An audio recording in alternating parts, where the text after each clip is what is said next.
Yeah, me too.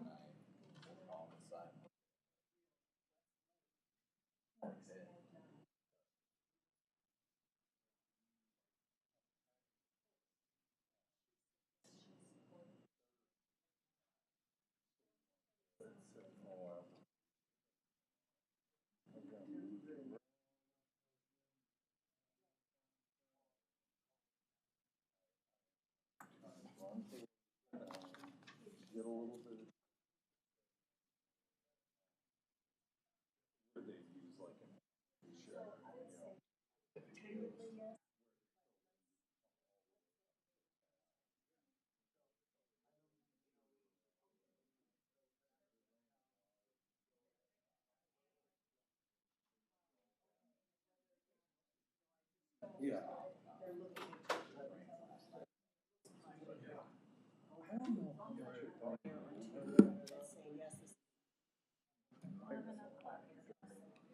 Right on time. Right on time. That's one way to describe. Okay, good morning, everyone. It's about 11 o'clock. Will the clerk please call the roll? Good morning. Calling the roll for the Monday, July 18th Board of Control meeting. It is 11 a.m. Nan Baker. Here. Dale Miller. Here. Jim Boyle serving as an alternate for Purnell Jones. Present. Nicole English serving as an alternate for Mike Dever. Here. Mike Chambers serving as an alternate for Armin Budish. Here. Lee Tucker serving as an alternate for the fiscal officer. Here. Paul Porter. We have a quorum. Okay. At this time, I will make a motion to approve the minutes from July 11th. Is there a second?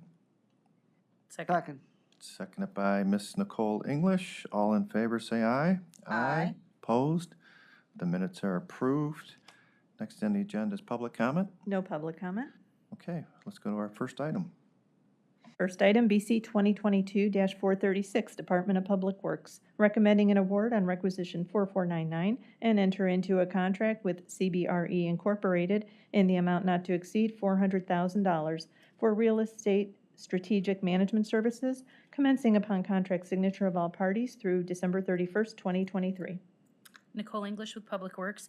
So this is an award of an RFQ that was put out for real estate services. There was 2 submissions, and the committee scored CBRE the highest, and so we are awarding the contract. This is used for just regular monitoring, monthly. We kind of have a monthly engagement with them, and then we also have special projects that are scoped as they come up. So if there's a new lease that we need to acquire that we want their services, a building we plan to sell that they would help us with, those would be kind of task order contracts. So there's a retainer piece of it where they just keep up with all of our real estate needs, and then there's also these an amount of money put aside for special projects.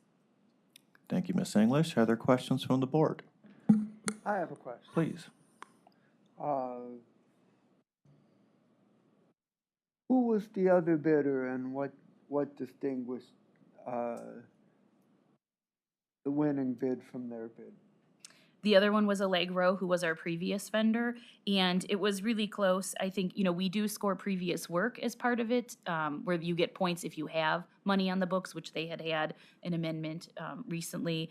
I think just in general, the team that CBRE presented was just kind of a bigger, widespread team versus Allegro. It was just at the time what the committee scored. So the firm's experience was something that kind of rose to the top as far as being a more diverse and inclusive team. But they were very close, and we were happy with Allegro services in the past too.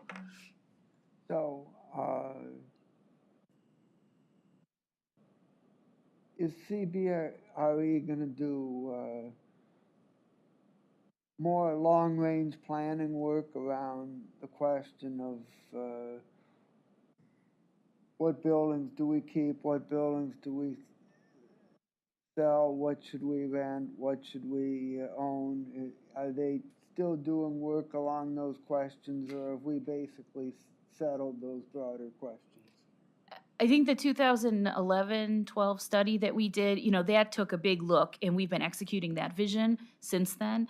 And that's where we had a good amount of buildings that we sold. I think there was 13 that we put on the market at the time. We consolidated the headquarters, we consolidated the storage, we did our maintenance facility yard, which were all recommendations that came out of those old studies. So we're kind of maintaining right now, but I know there is some thought around the HHS properties. HHS had done a study probably about 45 years ago, but now things have changed a little bit. So we probably will have them relook at some of that work, but I don't see we did not scope them to do a big, huge study. We feel like we're kind of maintaining at this point. And besides that broad strategic work, what else do you see them doing? So we have a software program that we've uploaded all our leases, and so they kind of maintain that where it tells us, you know, when the lease is coming up, when we should start talking about change or amending or looking for something new. The airport always tends to have some things that pop up here and there, whether it's a new tenant wants to come in, somebody wants to build a new hangar. So there's some real estate work that has to be done there. Appraisals, you know, we just bought the one building next to the men's shelter. I mean, so kind of little things pop up here and there, and that's what we would use them for. We don't have any big projects necessarily targeted. And finally, the funding source says property management funds. Describe that. It's just a general fund account that we have that manages, John Myers, who's in charge of our property management, so it's essentially him and his small staff that he has, and then any contracts that we have under it. What department does that fall under? Right under Public Works. Okay. Good questions. Any additional ones, please? Thanks, and good to be back here, Mr. Few.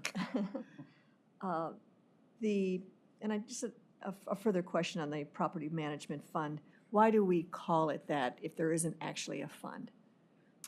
Is there, I mean, do we actually? Good question. I think it's general fund. I really do. I think we should just change it. Yeah. Yeah. I looked at the fiscal officer. Yeah. I just wonder if anyone looking at this. I mean, I'm thinking it goes back to years ago when maybe Central Services had a property management piece to it, and it just has never really changed. But yeah, it is under Public Works. I mean, it's a general fund component. It's No definitely different general than, fund. I mean, we could put general fund dash property man. I mean, if you really want to narrow it down and. Or create a fund that. No. You don't want to do that. No. You should hold, what do you think? I mean, you seem, Yeah, Well, no, there's no reason to. I mean, create a fund just for that small area. Yeah. It's got 2 people or 3 people or whatever it is, and it's just, I mean, it's good that we Couple know that it contracts. is property management use, but to call it a fund just looks, right, there's activity codes that'll track all of that. I mean, so, yeah, we wouldn't create a separate fund, but it really is general fund dollars. okay. Mhm. Second, I was going to ask here, this ends at the end of next year, and we're already into July. So these services for 400,000, how much of that do you think you'll actually be needing? depends how much work on the jail that they have to do, right? So they are working under a separate contract right now through the prosecutor's office. Okay. But there is talk to transfer that at some point over to this piece of the contract. So I guess depending on how much of that work comes over. You know, initially, we went out for these services in May of '21. By the time we selected, it was fall. Then we kind of got to the point where it was, do we really need them, or should we hold off to the new county executive and see what he would want to do? And so we just got to the point where there was a couple new buildings that people had been talking, wanting us to come in. It's like, we do really need these services. So we didn't want to handcuff the next administration with a long-term contract. It was kind of to make sure that, you know, if they have a different plan, that Right. there's some ability to get out. So that's why the dates are what they are. Is the Allegra contract, when did that end? Has there been a gap? That expired the end of '21, I believe. Okay, so we've been out without a supplier. Correct. And have they done any work for us between then and now that they haven't been paid for? CBRE, no, not under this contract. They have been doing that work for the prosecutor's office, but that's separate from us. So the jail work could come over and be included in this, and perhaps this may grow to a larger number if, I hope not. No, I mean, Pretty big we've project. done a good amount of the negotiating under that contract, you know. Okay. So it would really just be the closing work, and so hopefully not. And okay, we're- good, thanks, appreciate it. Mr. Boyle? yeah, so the software program that's in there, does that track the leases too? All right, so, I mean, one of the things that I think we've seen, it may be cost effective, but when you see, like, I think Blue Bridge is on there, or is it Blue Bridge are on the, like, 19th lease amendment. I'm not saying there's anything wrong with it. I mean, we could have long since probably purchased the building at this point, but hopefully this will get some sort of kind of a continuity in the process. How long have we been using this software? Not too long. So you would have seen this, it's called Pro Lease. We purchased it last year, and then it takes a whole bunch of time to upload all the documents because it's all searchable, and so it's very user-friendly. And then it has automatic reminders on certain targets that are telling you, a year out, hey, this lease is up, 6 months out, where are you? So we're hoping that that will That's streamline fantastic. the work that we're doing with the Yeah, leases. it is. And again, I'm not saying that being on a 17th contract amendment is necessarily bad. It might be the best thing. I mean, but in any event, that's what I wanted to hear, that it's a constant trigger. And that's what this consultant does for us. So, right, they'll review and say, okay, here's your options. Like your lease renewal that you have is X dollars. What we're seeing in the market is this. You're better off staying, or maybe we should go back out or try to renegotiate because you have a little bit of negotiation that you can do with the market. So that's what we use these guys for. You can put John Myers out on the unemployment line. Can't have Well, that. You need someone leading it on our side too. There you go. Okay. Seeing no further comments, I'll make the motion to approve the item as amended, changing the funding source to general fund. Is there a second? Seconded by Councilwoman Baker. All in favor, say aye. Aye. Aye. Opposed? The item is approved. Next item, please. Next item, BC 2022-437, Department of Public Works, recommending an award on requisition 9520 and enter into a contract with Specialized Construction Incorporated in the amount not to exceed $313,062 for asphalt resurface preservation, crack sealing, and striping for the countywide preventive maintenance program. Nicole English again with Public Works. So this is a construction award for the preventative maintenance work that we're doing this year. The engineer's estimate was $290,000, so this did come in a little bit over that. We are using road and bridge funds for the work, and there was some questions that were asked. Hopefully, the answers helped with those. Thank you, Nicole. Are there questions from the board? Councilman Miller? How much did you say the engineer's estimate was? 290, so Oh, okay. 7.9% over. Okay. I thought you said 209. A little bit better, yeah. That's better, okay. But I mean, all construction material, I mean, we're trying to help to capture these inflations in the engineer's estimate, but every time we think we've got it, they're coming in a little higher. Yep.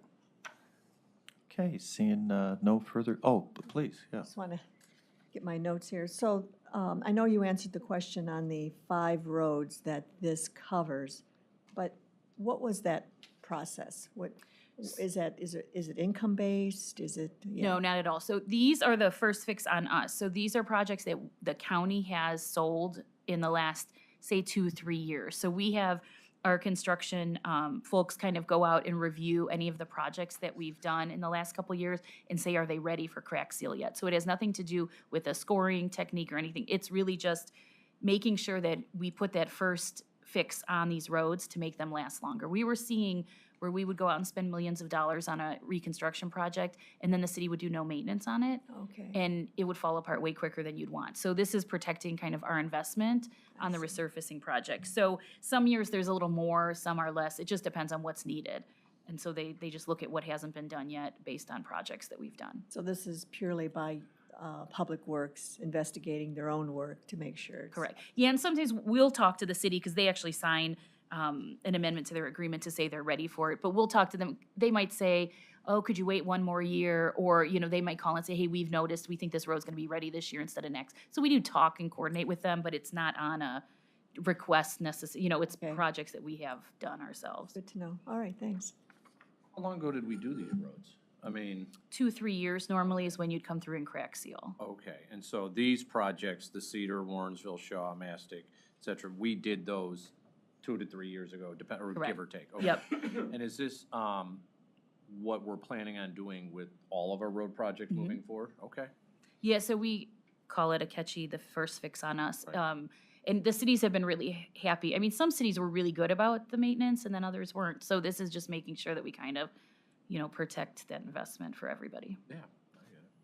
If I may. Please. So, because I know in my district, they are pretty good about, filling their potholes and all, and then waiting for the big road work. But do you talk to these mayors and say, this is first fix on us, but we really need to make sure you maintain these roads because we can't be doing that every couple of years? Yeah, and that's where it kind of pairs with that $2.5 million that we give in the preventive maintenance to all the cities. I mean, Right. in that information too that we send out, it's saying, we believe in preventative maintenance. We think that can really make everybody's dollars go further, not just Yeah. ours, yours, to cities. And so, we've gotten, I think we're up into like 47, 48 cities participated in that this past year. So I think the message is getting across. Okay. And those dollars that they apply for and receive are above and beyond this? Correct. Yeah, we take this out of that, our initial budget from the start, and then we award all the rest of the money to the cities. All right, well, good to know. I appreciate it. Thanks. No problem. Okay, seeing no further questions, I will make a motion to approve the item. Is there a second? Seconded by Councilwoman Baker. All in favor, say aye. Aye. Opposed? Item approved. Next item? Next item, BC 2022-438, Department of Public Works, requesting authority to apply for grant funds from Ohio Department of Natural Resources, Office of Coastal Management, in the amount not to exceed $150,000 to finance a portion of the Gold Coast Lakefront project in the city of Lakewood, in connection with the Cuyahoga County Lakefront Public Access Plan for the period July 1st, 2022 through June 30th, 2023, and submitting a grant agreement in connection with said grant application. Nicole English again with Public Works. So this is the grant agreement that we are submitting through ODNR. It's part of the Lakefront overall plan. We're seeing a lot of these where we're picking up funding in pieces for different pieces of the Lakefront plan. This one is for the Gold Coast. We'll use it for preliminary engineering. The county match is coming through the ARPA money that had already been on the list through the county executive of the big Lakefront project. Thank you, Nicole. Are there questions? Good to see that the projects are moving forward on the lakefront. The $150,000 that we put aside for the study, I believe it was, is that right? Like the overall Lakefront study, I think it was a little more than that, but yeah. Was a little more, Yeah. okay. So is that part of this? Is that, no? No, this is new. So this is moving forward. So out After of that this- study, remember there was those key Right? projects that came Right. out, and then we added a couple sort of next level projects. So this is picking off some of those primary projects, one of which is the Gold Coast. So we'll use this for the next step of the Gold Coast project. So the others you think will be rolling out? Okay. That's what we keep trying, we're looking at the grants and, where each of the projects fits in which grants. So depending on how they score, sometimes it's based on economics of the area, sometimes it's based on the amount of people affected. So we're kind of fitting the projects in with the grants that fit best. How, I'm not real familiar with with this particular one. How close are we to, is this a pretty big project? We would see millions of dollars with this one, right? This one is like a $40+ million Yeah. project at the end of the day, right? So it's just starting. So we just have to pick off piece by piece by piece. The one on the east side, the Beulah Park one, is a little bit more reasonable. It's, about an $8 million project that we have a good Right. chunk of that secured. So Right. that one is moving forward. This one's at least getting our preliminary engineering started. We think the more information we have, the better sale we're gonna do to get more grants, because at least in this area, the shoreline is failing, significantly, and there's apartment buildings and condos on, with Yeah. lots of people there. So this one scores pretty well when it looks at, FEMA and, erosion issues. So we're just, doing what we can piece by piece by piece, trying to get it all together. Okay, good. Just wanted an understanding. Thanks. Okay, any final questions on the items? Seeing none, I will make a motion to approve. Is there a second? Second by Councilman Miller. All in favor, say aye. Aye. Opposed? Item approved. Next item? Next item, BC 2022-439, Department of Information Technology, submitting an amendment to a contract with DataBank IMX LLC for on-base software support and maintenance services for the period May 1st, 2020 through December 31st, 2023, to expand the scope of services for the planning, development, and implementation of the on-base foundation build upgrade project, commencing upon contract signature of all parties, and for additional funds in the amount not to exceed $10,150. Janelle Green, Department of IT. This is a contract amendment to the agreement with DataBank, who holds our licenses for OnBase. We are required to upgrade our systems to the next level of the OnBase platform, and this amount will allow us to be able to implement and do that upgrade, and also check the coding, because we have a lot of custom code within OnBase. This will allow us to ensure that all of those code will still work after the the upgrade patch is implemented. Okay, Janelle, thank you. Questions from the board? In terms of the funding source, I wanted to address that. This is, in terms of IT, we have, it's general fund, but we name all of our funds differently due to the functional areas of IT. So there's different names for those, but it's still general fund. Is there, if I may, is there a specific fund for this, though, a category with dollars in it? No. Most of the IT funds are general fund. We have two. One is a portion of HHS dollars, and the other one is a portion of REA dollars. This particular one is just strictly general fund dollars. How about going forward, we put general fund dash, so Sure, we'll if you do want to that. claim, I mean, after that, it doesn't, okay. We can do that. I do like the specific part of it, but we should put general fund as where it's coming from. Absolutely, we'll do that moving forward. Yeah, I missed it earlier in the week, I should have caught it, but, all right. Any additional questions? Seeing none, make a motion to approve the item as amended with general fund dash IT Web Design and Development Fund. Is there a second? Second by Councilman Miller. All in favor, say aye. Aye. Opposed? Item is approved. Next item. Next item, BC 2022-440, Department of Information Technology, submitting an RFP exemption, which will result in an award recommendation to MNJ Technologies Direct Incorporated in the amount not to exceed $18,795 for a state contract purchase of 32 Adobe System software subscription licenses for various departments for the period July 15th, 2022 through July 14th, 2023, and recommending the award in connection with said RFP exemption. Janelle Green, Department of IT. This Adobe package is a software subscription for various licenses. It's largely the creative package from Adobe. So there's like Photoshop and various tools that different departments use. For this purpose, we kind of corral different departments together and procure all of the licenses for everyone so we can administer the portal and ensure that everybody has access that needs access to it.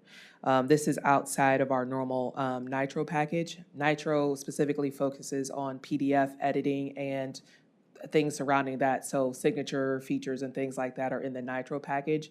This is separate because this is the Adobe Creative package. Okay, Janelle, thank you. Are there questions from the board? Seeing no questions, I'll make a motion to approve. Is there a second? Second by Mr. Boyle. All in favor, say aye. Aye. Opposed? The item is approved. Next item. Next item, BC 2022-441, Department of Information Technology, submitting an RFP exemption, which will result in an award recommendation to Carasoft Technology Corporation in the amount not to exceed $41,350.74 for 110 Slack Enterprise Grid licenses for the period July 13th, 2022 through July 12th, 2023, and recommending the award in connection with said RFP exemption. Good morning again, Janelle Green, Department of IT. This one is a license subscription package for Slack. It is a technology-based communication tool that allows our some members of our IT department to communicate outside of Teams should there be a system outage or any kind of malfunction, and it'll still allow our team to be able to share a knowledge base and any tools or any tricks that they found or any issues that they found during a system outage or if there's some kind of complication. Okay, Janelle, questions from the board? Mr. Boyle? Can you just talk a little bit about the RFP exemption? So Carasoft is the approved vendor, a reseller of this from the actual manufacturer of Slack. So while it's not exactly a sole source, Carasoft is and holds basically the exclusive resale rights to a number of different software packages. So when we go out to procure this, we have to go to Carasoft in order to get it. Did we know that at the outset? We know that when we first procured it. Okay. Yes, please. So this is like a safety net? Yes, so it allows, and I wish we could show some of the features of it. So this package allows the IT folks to kind of the more technical folks to be able to communicate. You can share articles. So if we have some kind of outage and if we see like outages elsewhere, we can communicate that. So let's say, for example, Microsoft goes out. Yeah. So if we see a trend in those outages, we can share those messages across different members without actually utilizing those services. So it allows them to communicate outside of our normal communication tools to ensure that we can get fixes and be informed of any kind of complications or issues. Wouldn't our beefed security that we've been spending a lot of money on, wouldn't that be part of this if there's an emergency where we have lost communication? Yes and no. So this is something that we've had in operations for about 2 to 3 years at this point. So a lot of what we've been spending on is disaster recovery, which is not something that we've spent a lot of money on previously. Right. So a lot of the current efforts are to ensure that should there be a major outage, we would be able to still continue functions of the entire county, rather than some things that may be more controlled, and this one can actually help us communicate about. May I ask, is this a continued contract? Is this something new? This is a continued subscription, yes. This is about the second or third time we renewed this. And how often have you had to use this in an emergency? We've used it all the time. So again, outside of our normal communication tools, so our Teams environment is connected directly to I'm trying not to be too technical, our Active Directory licenses. So everyone who has an email through the system is connected to the Active Directory, which is connected to servers. This allows us to communicate outside of that environment, so we still have the ability to communicate should everything in the system shut down. So they can communicate via cell phone, an outside laptop or something like that, and still be able to be in touch with what's happening. And you've used that several times? Mm-hmm. Yes, we Wow. have. And the security that we've put in place accounts for that too? Yes. Okay, thank you. Sure. Interesting. Any final questions? Seeing none, I'll make the motion to approve the item. Is there a second? I'll second. Second by Councilwoman Baker. All in favor, say aye. Aye. Opposed? Item approved. Next Thank you. item. Next item, BC 2022-442, Sheriff's Department, requesting to amend board approval number BC 2022-190, dated March 28, 2022, which made an award on a purchase order to Verizon Communications Incorporated for cellular services for 105 devices for law enforcement staff for the period April 1st, 2022 through June 30th, 2022, to extend the time period to December 31st, 2022, and for additional funds in the amount not to exceed $30,000. Good morning, Karen DiCarlo. We are requesting to add additional funds to this PO and time. We had originally thought it was the master contract would be put in place, and as it has not, we are going to have some invoices yet. Okay, thank you. Questions from the board? Mr. Boyle, please. So this is just a stopgap to get us to the time when the master contract gets in place? Correct, and then cover the bills. Yeah. And so we'll have some during the interim. All right, that's fine. And then it looks like from the answers that you guys provided that you're working on getting a long-term 5-year contract, correct? Correct. Or IT is. IT. Sorry, I wanted to Janelle Green, IT.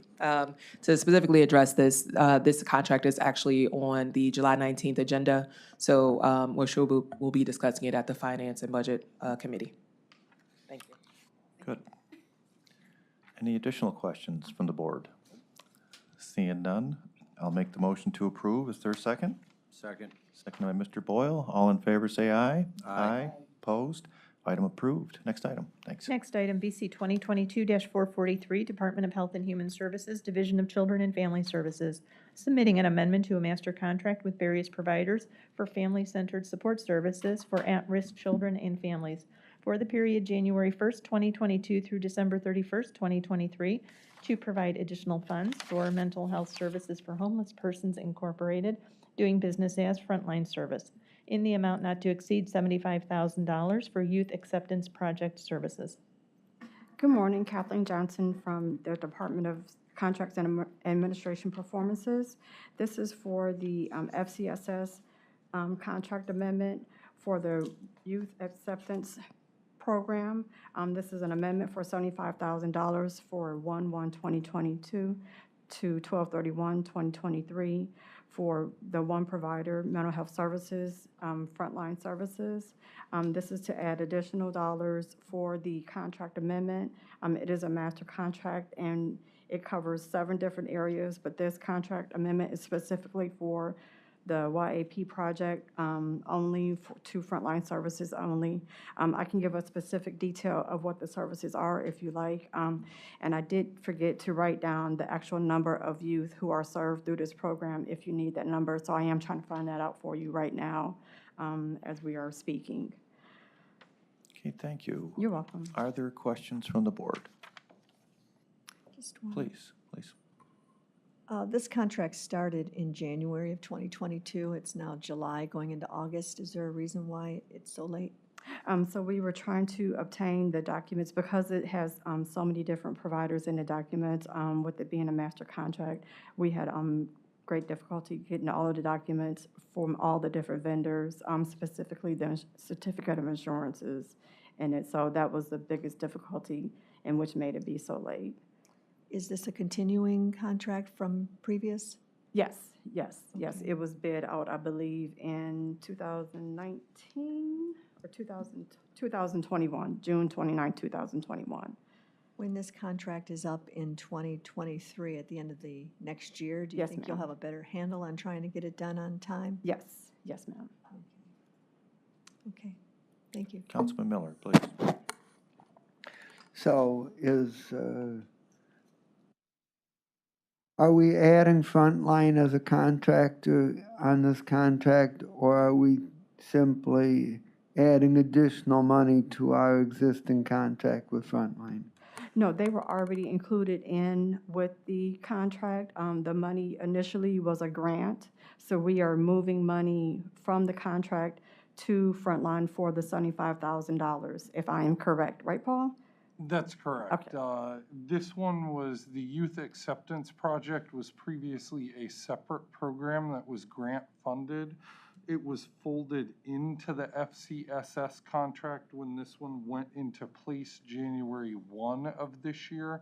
And these are just some additional funds, DCFS was able to identify to help that project in particular once the grant funding ended. Okay, thank you. Thank you, Paul. You're welcome. An understanding, so Frontline Services was never part of this contract. This is the first time for Frontline? I don't see them listed on the current providers list, that's The all. reason that they're listed separately is to highlight that these additional funds are only for Frontline. They are one of the providers that started delivering services when this contract was approved in January. Okay, I see you start with a B, so maybe this is A? Yes, so they are Yes. A, listed up at the top of the caption, Okay, and then the remaining vendors are listed below. got it, thank you. Yeah, Thank you. sure. Okay, seeing no further questions, I will make the motion to approve this item. Is there a second? Second. Seconded by Councilwoman Baker. All in favor, say aye. Aye. Opposed? Item approved. Next item. We are moving on to exemptions. Item BC 2022-444, Department of Development recommending an alternative procurement process, which will result in awarding forgivable loan matching funds through a competitive application process in the total amount not to exceed $5 million to various businesses, municipalities, nonprofit organizations, and developers in connection with the State of Ohio Brownfield Remediation Funding Match Program for the period July 19th, 2022 through September 1st, 2022. Good morning, Vaughn Johnson, Department of Development. We're really excited about this program for a couple reasons. One, it'll assist with business retention and expansion in Cuyahoga County. And then two, I believe it can help advance equity because some of these projects are actually, could be in low to moderate income communities. Recipients of the county's matching funding program awards will be chosen through a competitive application process. Only the applicants that have been awarded Ohio Brownfield Remediation Funding Awards will be eligible to apply and compete for the county's matching fund. The primary goal of the county brownfield funding match is to provide a final gap funding up to 25% of the applicant's total remediation project cost in concert with the state of Ohio's remediation financing up to 75% of the project. Approximately 30 to 40 projects we believe can be assisted with this funding. Vendors, contractors will be chosen through a competitive application process and scoring system. Only applicants that have been awarded, as I mentioned, the Ohio Brownfield Remediation Fundings will be eligible to apply, and then these will be determined, the eligibility of application that are being received by the deadline, which is actually today, June 18th at 4 o'clock, and will be reviewed by a panel of reviewers, which invitations have gone out to those panelists. All right, Vaughn, thank you. Are there questions from the board on this item? Mr. Boyle? Who's scoring this? We sent invitations out to a group of panelists to serve as All right, who's the group of panelists? I don't have that. If you can get me that, and then. Okay. So, so it says that you have approximately 40 project site cleanups, remediations are expected to be coming through to us. That's, I mean, that's probably Correct. through word of mouth, et cetera. Correct. How many, is there a limit per project? I mean, we're only using 5 million is all it is, right? It's $1 million, correct? Yeah.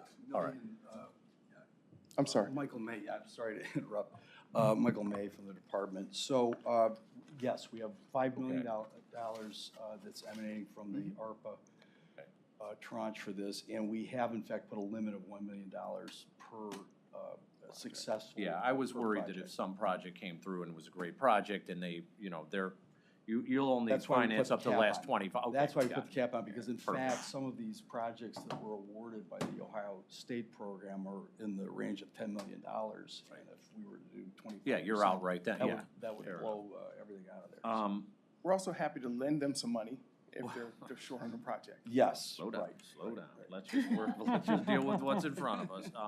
All right, well, that's fantastic. And what's your time frame for kind of scoring and getting them out the door? So again, as Vaughn mentioned, today is the deadline for the applications. We launched the program and made everybody aware of it and gave them the ability to apply starting on July 1st. So they've had this time period. The last point is today at 4 o'clock.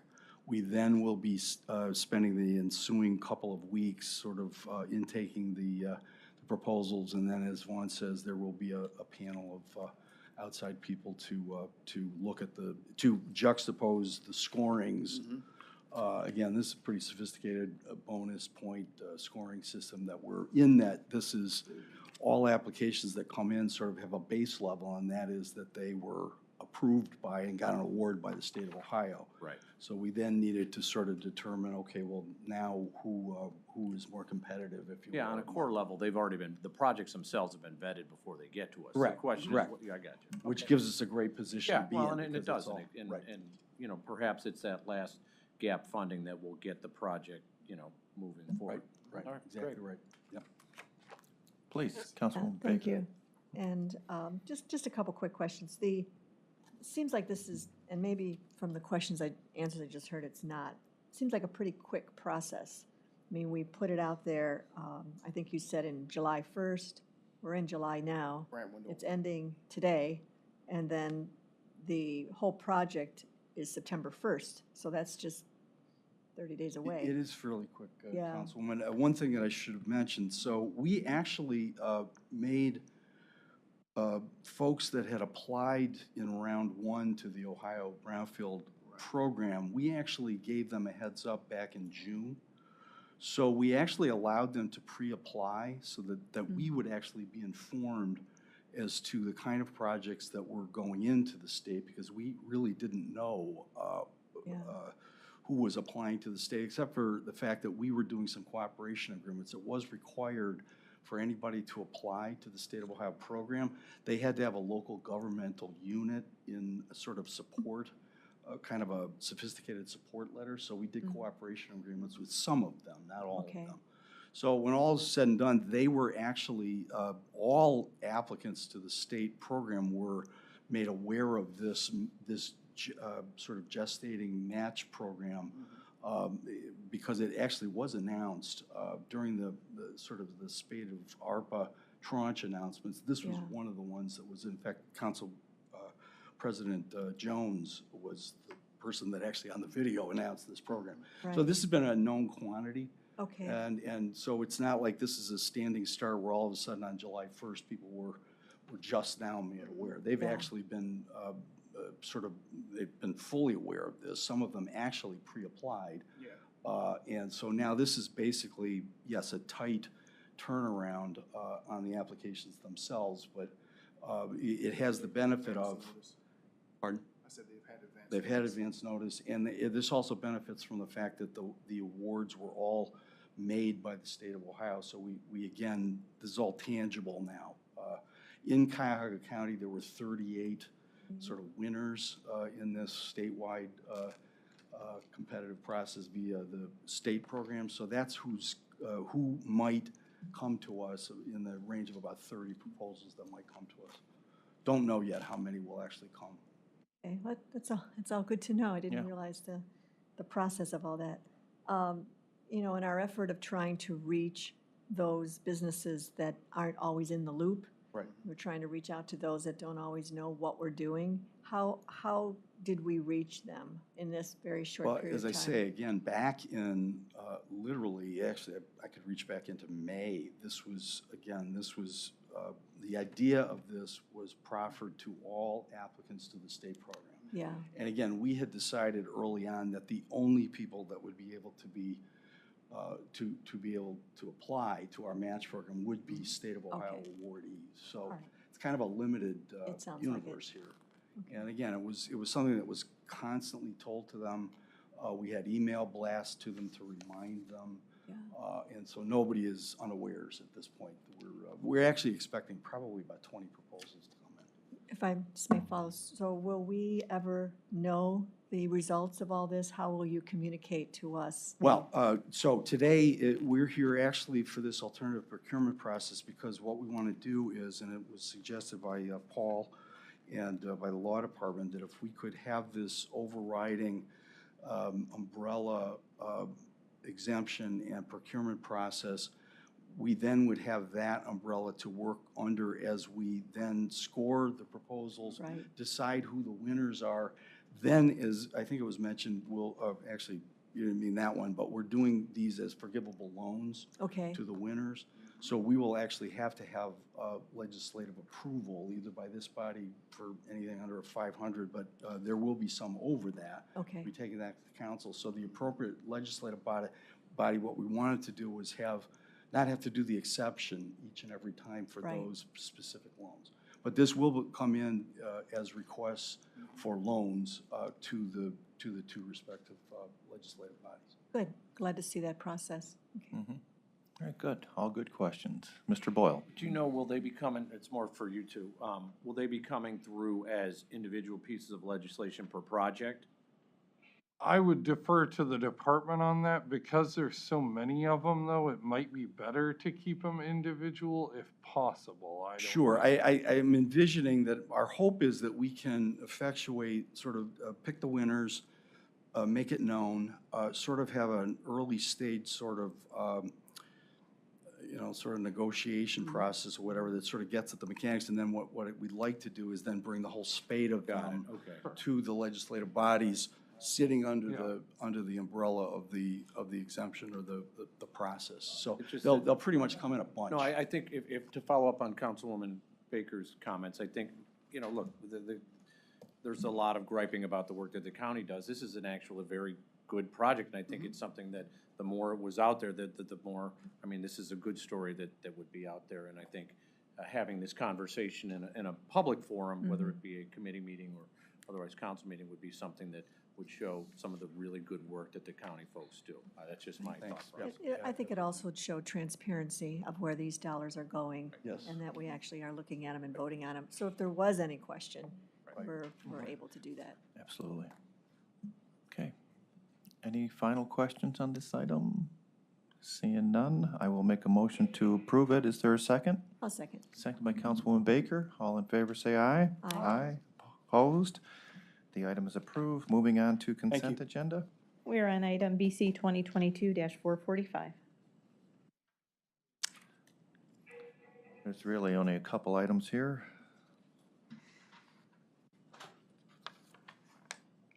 Is there any questions from the board?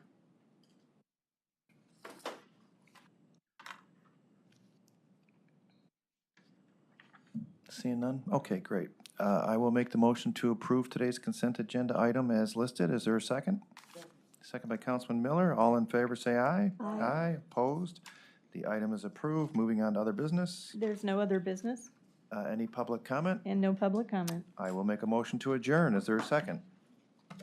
Second by Mr. Boyle. All in favor to adjourn, say aye. Aye. Opposed? We are adjourned. Thank you.